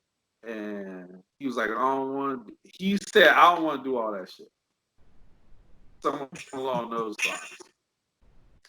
And the thing was, I just so happened to be right there. Yeah. I was like, oh, goddamn. Like, well, fuck you too then. Like, as a kid, you're like, that hurt my little feelings. But it was so many NFL players out there. Duper was out there from the Dolphins. Like, all these other guys are out there. Like, a lot of Dolphins players was out there. A lot of South Florida football players. Urban Fryer was out there. It was real cool. One of the greatest experiences of my life as a football fan and getting to be around all of those guys. But those moments always stick out to you, and they kind of define who you see them as opposed to what you see on TV. Yeah, it just makes you keep things in perspective, and they still people. These people are people, like you said. It's got to stop putting certain individuals on a pedestal. Yeah, so Bobby don't have that pedestal for me no more. Say the least. To say the least, but he is still the greatest coach of FSU football's time. Probably one of the top 3 coaches, arguably, if not the best coach of all time. I wish he had some more titles to claim, and I think that's what holds him back from being the greatest coach of all time. Yeah. But if he had 2 or 3 more titles, he's that guy. Oddly enough, Nick Saban might be the guy now. We getting off topic, but we finished the list, so it's all cool. We just talking right now, but we're not doing punters or kickers, right? But we did kickers. I'm not really. Scott Player. That's the only guy I gotta say. Scott Player. Probably our best punter of all time. Let's at least give him that. I feel like I really did some hard research on punter, bro. I didn't even try. I couldn't find nobody. I tried, and I couldn't find nobody. I was like, this is hard. I'm gonna just give up. But Scott Player is the only guy who I could think of. I think he was a Pro Bowler when he went to the NFL. Give him a shout out. He deserved it. Like Logan Tyler, he got suspended. I liked him. I thought he should have been our kicker. Our recent punters have been, I don't know what to tell you. God, but yeah, man. But it's like I gotta pose the question the other day about Hold up, before you ask the question, what I was gonna say about Bobby and his legacy. He's only got 2 titles, but I think the thing with Bobby and his legacy, which is so different than any other coach's legacy. Like even like Nick Saban, he's got all these national championships, but Alabama's always been Alabama. And you can name all these other programs, whether it's Ohio State, whatever. They've always been perennial power since early inception of college football. Bobby literally took a team from nowhere. Team that was on the verge of getting rid of altogether turned it into a The blueprint. national powerhouse. It turned it into a national recognized name. Florida State is talked on the same level of Ohio State and all those other programs that have been around since the 20s. So I think you got to give that to Bowden. Like, how many coaches could have did? And Bowden, I remember I asked you, you ever watch that Bowden Dynasty documentary? This close to This close to what? going to Alabama. Yeah. We were this close to going to the SEC. So I think that was the best and worst call he ever made. So I think at the time, I don't blame him for doing that. Obviously, looking at it now, getting that SEC money, Florida State would probably even be in a whole different stratosphere. We beat Alabama. Alabama wouldn't have happened. Right. That's what I'm saying. We'd be in a whole different stratosphere. Would not have happened. Alabama or LSU would not have happened. Period. Matter of fact, there's no way. East. There's no way that you would go back. There's no way looking at things now would that administration not take that SEC. But at the time, big money wasn't floating around college football. Like, I was surprised that FSU didn't take the shot of going to the SEC when Texas A&M and all that did it.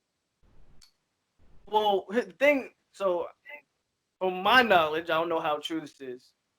FSU decided to stay initially in the ACC when invited. If I'm not mistaken, Florida State did eventually try to go back to the SEC, and Florida blocked that. Florida was like, Yeah. Florida was like, no, we ain't having that. So I think that's ultimately what stopped Florida State going to the SEC. I think Florida State. If we got that kind of money, it's all over with. This thing for UM.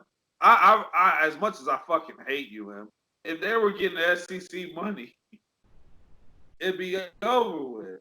Just the amount of talent that we have in Florida. FSU recruits South Florida, which is far better than the way UF has always recruited. The way FSU recruits South Florida and South Georgia, it'd be over with. UGA probably would have blocked it because of what we do in South Florida. We run Valdosta. And the amount of players that we pull out of Valdosta, I mean, it's an hour's trip away, obviously. Yeah, for right, obvious reasons, we run Valdosta. But we run Valdosta in South Georgia all the way up to Augusta. That's FSU territory.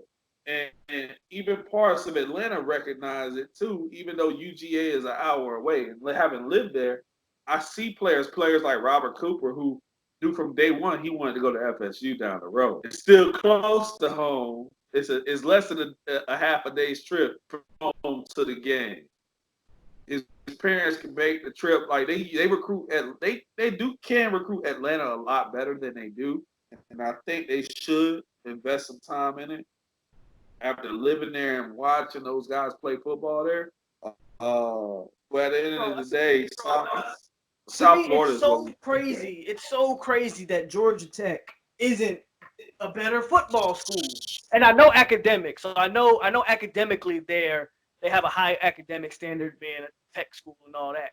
But they are part of Atlanta though. Like that school should be jumping. I'm gonna tell you something. It's a school that's gonna start to rise soon. Georgia State. Georgia State, because of the amount of talent that's in Atlanta and where they're located, which is right around the corner from Georgia Tech. Georgia State will start to rise, and we can look back in 2030 when we 40-some years old, and you like, you know what, Terrance, you said this. The internet lives on forever. Terrance, you said on April 10th, Georgia State in the top 25, Terrance. But it's just too much talent in Georgia, and their academic requirements are pretty low right now, that they can go there and play. I live out here in Texas now, man. And honestly, after living in Florida, Georgia, and Texas, And watching high school football, the difference, you can't tell me, Lord, is it like head shoulders above athletically above any I other haven't state. lived Now, in Georgia, but as you know, I lived in Texas, yeah, and you know where I'm from. So when we start talking about high school football, I agree with you. Florida is on like a different level athletic. athletic But what I'll give Texas treats high school football like It's a fucking college football. program. It's a program, and the Bro, coaches mean everything. bro, The coaches here. I The was coaches driving here. I was driving through Texas to come visit home a few years back. I'm driving home to Florida, and I'm passing these schools. You would have swore they were college. These were high school football stadiums. Looked like fucking. Looking was- like what I was they like, this is got incredible. practice field.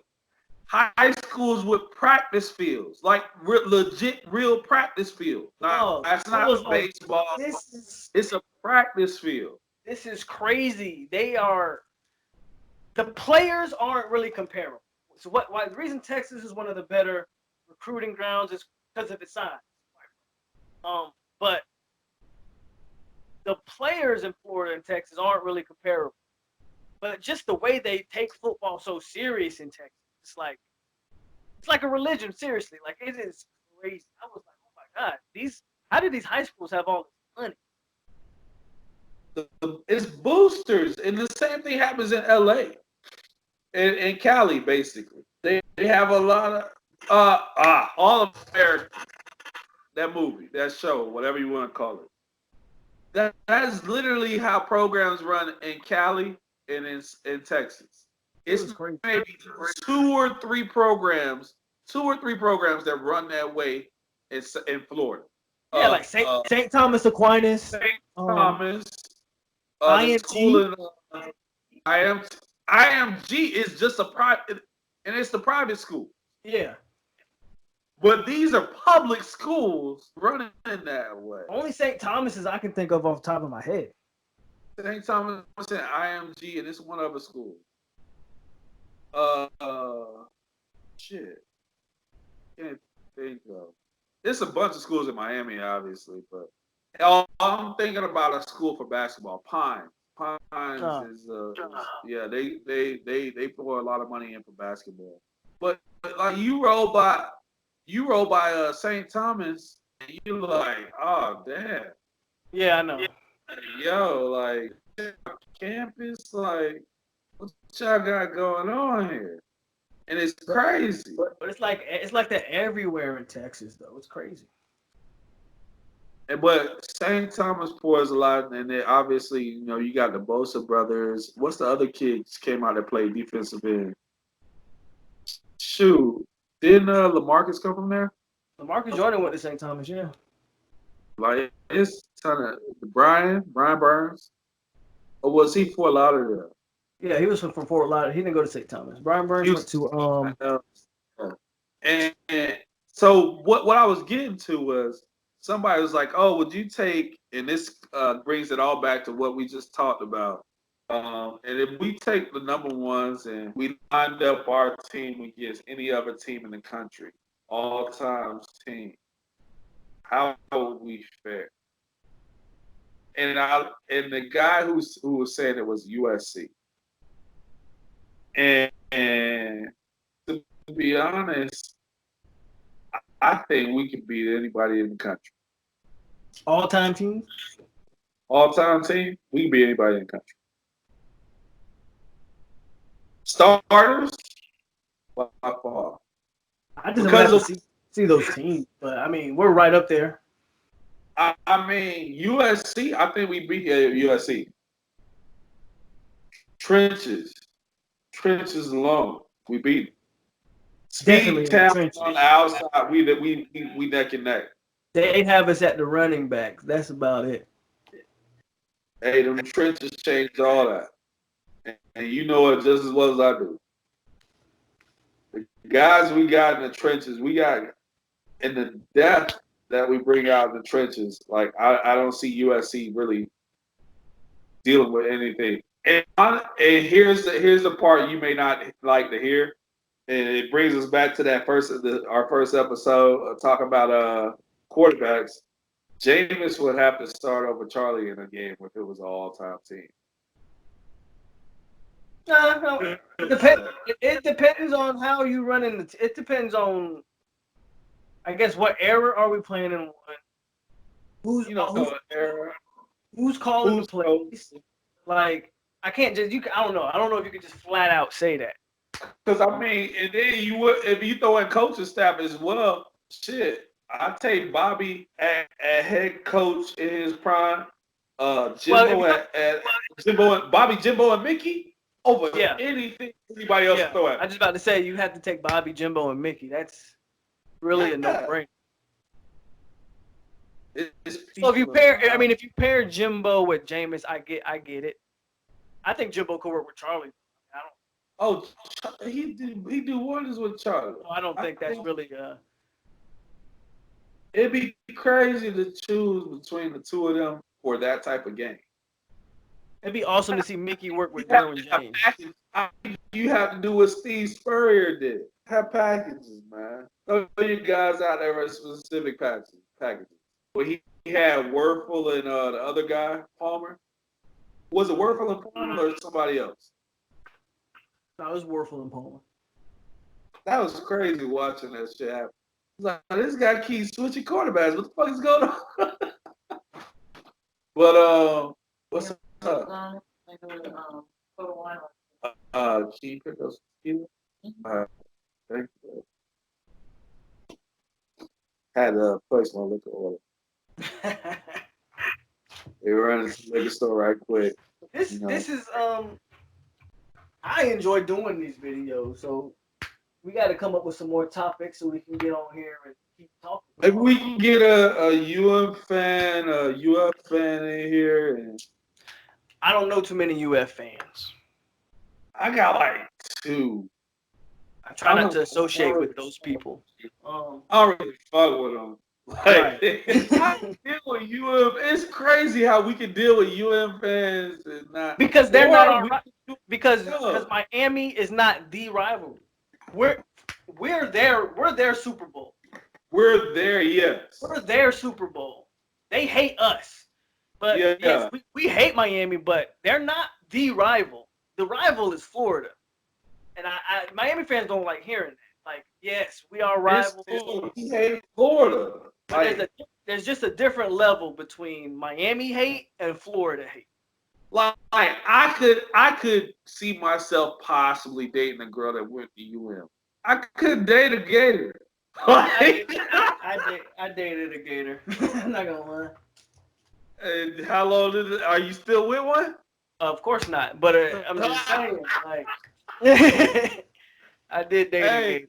My girl went to FSU. I haven't dated a girl that didn't go to FSU. I haven't been in a relationship yet that didn't go to FSU. A girl that didn't go to FSU in the past 7 years. And there was a period of time, if they didn't go to FSU, they just didn't go to college. I mean, but at the same time, like it's just like I don't know, babe. I don't know. Maybe it just ended up that way. My wife actually. Loyalty, man. It's a subconscious loyalty. Yeah, Miami fans don't like to hear that, and it's just the fact of the matter. You know what really hurt their feelings is when we talk about how Clemson's kind of starting to surpass them. They haven't started to pass them. Clemson to lap them. That's the most important game to us now. Clemson is our game. Because that game means everything. Because they put us and Clemson in the same side of the bracket. Whoever wins that game is going to the conference championship. That game means everything. Where the game with Miami doesn't even really mean anything anymore. Because, one, Miami can't make the conference championship. They have yet to make one conference championship. They had one chance to make it, and they fucked it up by violating Yeah, they put themselves on suspension or whatever the case. They Point would have is, been on.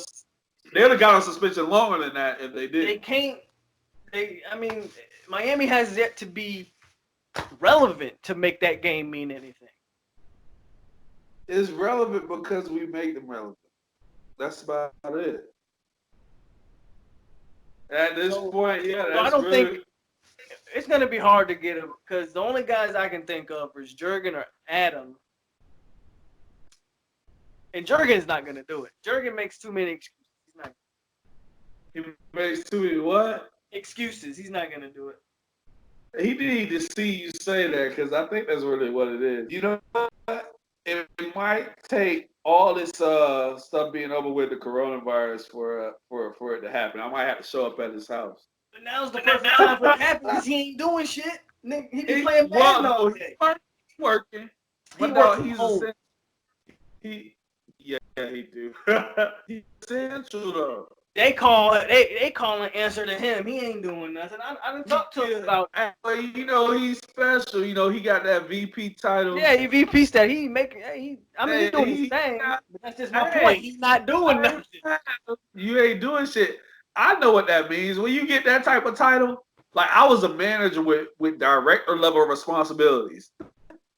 We ain't working that hard. We just got to make sure people ain't fucking up. Yeah, you're not doing anything. You're just making sure no one else ain't messing up. I mean, it's no different than the stuff I do personally myself. Like, I don't have to worry about the shit I do. I just gotta make sure people under me are doing what they say. And sometimes all you gotta do is be like, "Hey man, what the fuck are you doing? What is this?" Like, that's all he gotta do, really. So he got time. He got the time. He just. We'll get Jurgen to do it. He gonna have to do it. I got to think of some more topics, bro. We definitely gonna keep doing this. As long as you're willing to do it.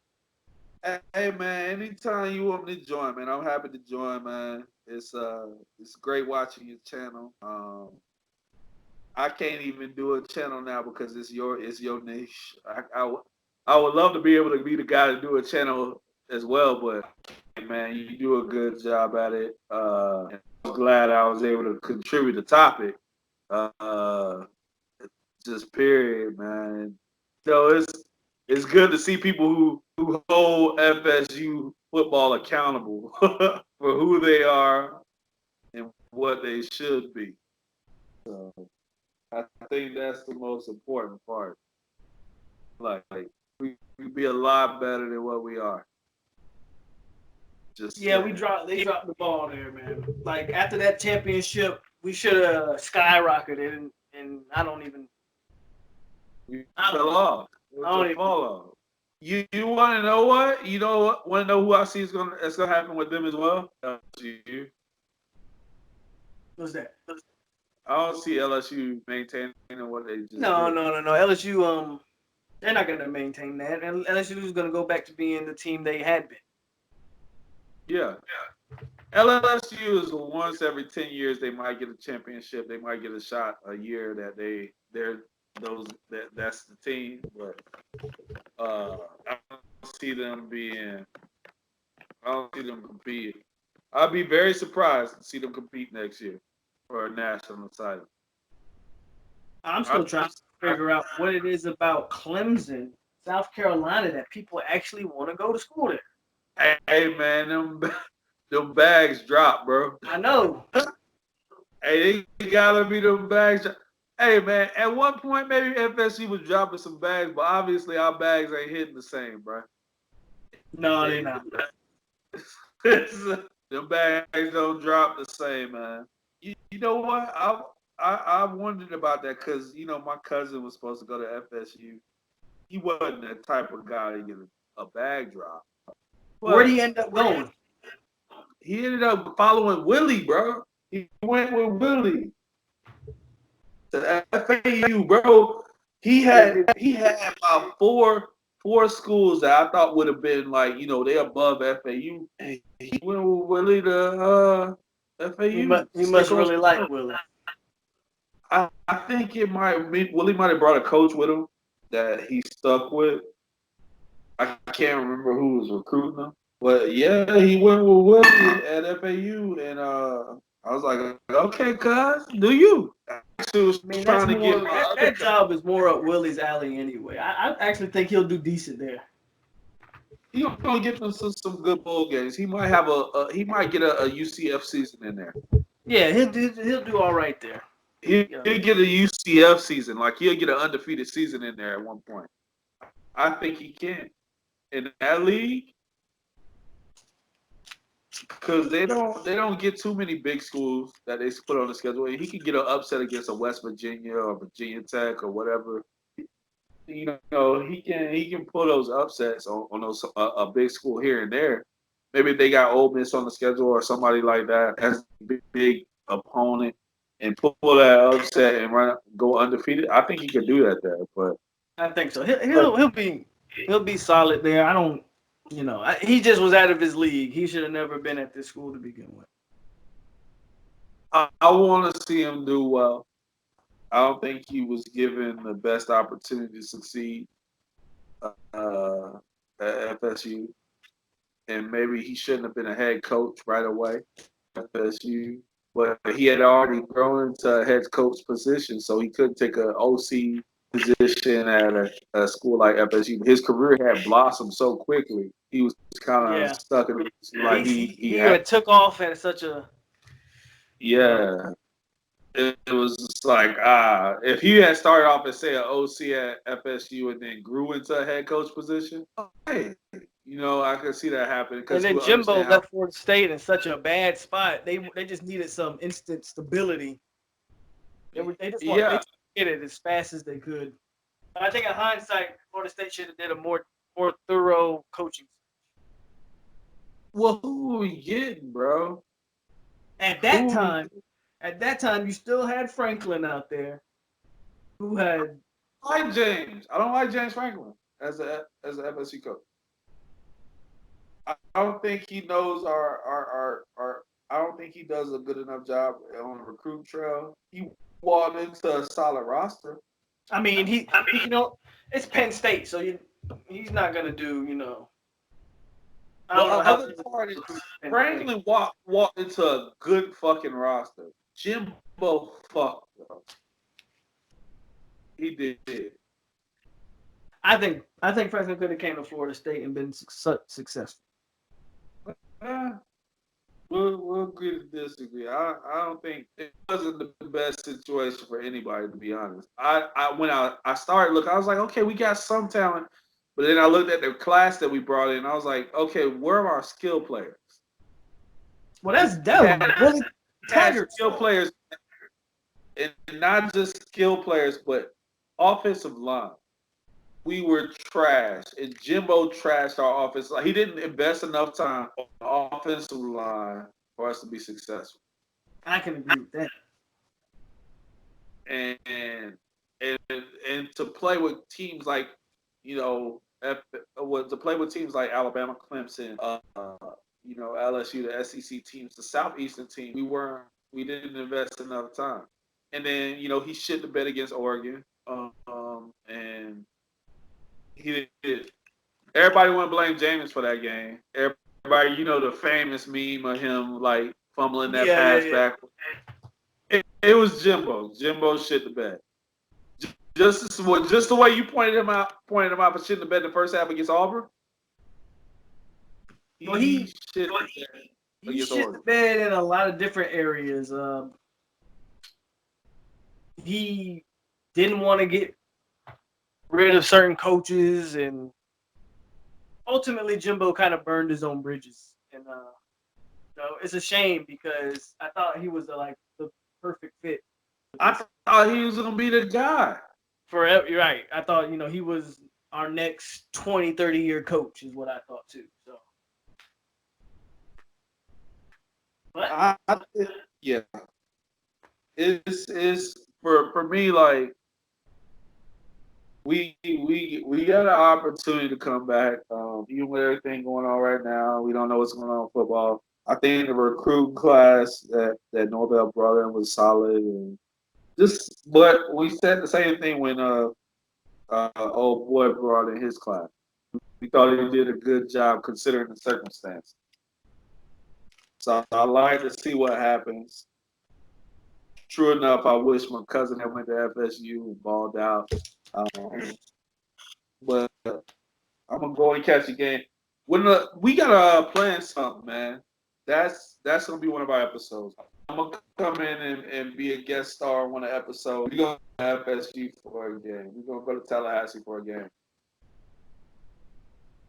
Yeah, I just gotta get out of Hawaii. Yo, it's crazy that you're in Hawaii, first of all, just so you know. But if you get some leave in that time frame, man, when you got it, I'll make it happen on my end. Go out there, do a nice tailgate out there. I'm with it. I am down. And anytime you need me to come back, I'm happy to do it. If it's just previews for games, you need some words on certain players. If it's about the defensive line, I'm happy to talk about them. They're my boys. But anytime you need me to come back, man, and talk about something, I'm happy to do it. Shoot, I might just hit you up and be like, hey, get online, get your drink ready. We're just gonna talk some random talk. Like, I'm down with stuff like that. Sometimes that's all it is, man. You need to be able to just, because you bring up every time you're gonna bring up valid points about things where we could have been better, where we were very good at, and where we were underrated at. And as a program, there's not too many that stack up against FSU. Post segregation programs. Not a lot of people put a lot of thought into that because everybody talk about Yale and like, oh, national titles. It's post segregation and watching great football. Watching all people play great football and amazing thing on the field. It's good to watch guys like Johnny Manziel and Charlie Wood. I just hope we really I hope we get a season this year. I mean, this whole pandemic thing is like living in a movie. Like, it's really crazy. Yo, and the thing is, I was talking with my moms the other day. Like, you didn't even experience anything like this in your lifetime? We're experiencing the same. Me and my mom are experiencing the same thing in the same lifetime. Right. Like in our lifetimes. Like we never had this. It's unprecedented. Yes. Like hey, everybody stay home from work. Everybody, don't we're not doing that. Like it sounds good, but like I'm starting to lose my damn mind here with these kids. Bro, walking my dog and going to the grocery store is the biggest part of my day. Bro, I don't even like going I don't know how it is in Dallas. I don't even like going to the grocery store. Everybody look at you like you got a damn dick growing out your forehead or something. Like, people don't want to talk to you. Hey, you want me to tell you the truth? It's like, man. Can't blame them for it because I was at the grocery store and it was the older white people looking at me kind of funny. And I felt like, I was like, this must would have been like in the 50s and 60s. Like, it was just like, hey, buddy, I'm not a threat. I'm just trying to get some groceries too. Right. Like I'm just, but and it's not because they're racist, and I want to be very clear about that. I don't think anybody's being racist towards me. It's just they're at risk. Yeah, those people, and it wasn't just. Matter of fact, I want to be really clear about that. It wasn't just white people. It was a couple of older black people who were in the grocery store at that time, had their mask on, and they didn't want to walk past me. And I'm like, "Oh, you good? You want me to step to the side, like?" And all I'm trying to do is pick up a pack of Corona. And go back to Corona, man. Like, and pick up some groceries so we can eat. But they're worried very much so about their health, and I understand it. Man, I hope everybody can stay as healthy as possible, and I try to stay home as much as possible for myself, my girl. Even like I even be yelling at my dog sometimes. My dog want to play with everybody else's dog and run up on people like, "Hey, bring your ass back here!" Like, I don't need to be petting you, or you want to try and rub up against me, and I catch Corona because you've been rubbing up against Becky, Deontay, or Julio, whoever the fuck. Like, and now I got Corona because you was rubbing up against them, trying to get them to pet you. Relax. We can't be friendly. That, so My dog friendly as fuck. So she wants to be friends with everybody. She wants everybody to pet her. She wants to play with every dog in the park. So we go to the dog park that's in my complex, and I stay right here by the Dallas Mavericks arena. But we got a nice little dog park, nice little area for her to run around. And she's a husky, so she need to express herself. It's her inner wolf, and be like, oh, another dog coming? Oh, it's time to play. Like, bring your ass back here.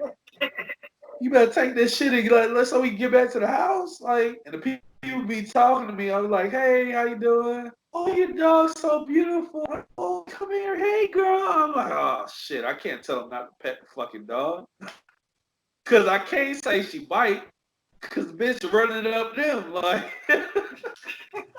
like, like she bites. Like, oh, she comes up and start licking motherfuckers. Like, oh, goddamn. Now I gotta bathe you when we get back to the house. Like, oh shit. My dog done took 5 baths in the past 2 weeks, bro. I need to get mine a bath. Yeah, might want to.